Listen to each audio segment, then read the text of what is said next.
Niining ng labay nga mga buwan, samag mga ohong nanurok ang mga buildings nga daghan.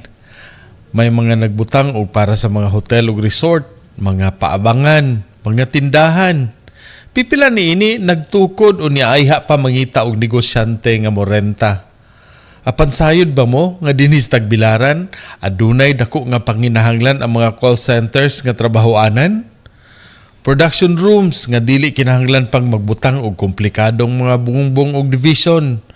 Mga dagkong floor spaces nga katrabahuan sa gatusan ka mga virtual assistants.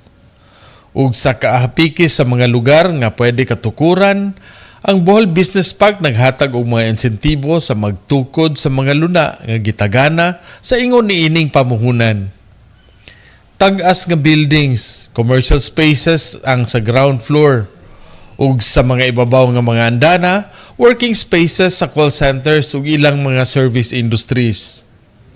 Nakabantay mo sa kadaghan sa panginhanglan ug sa kita nga mas arang-arang, ang kanhing mga mall, call center na ang miabang. Huna-huna ang kwarta nga naa sa bangko gipahigda.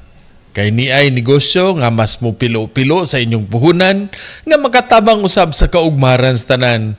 Gikan sa Bohol Business Park alang sa Mayong Balita Central Visayas, Ray Anthony Chu, PIA Bohol.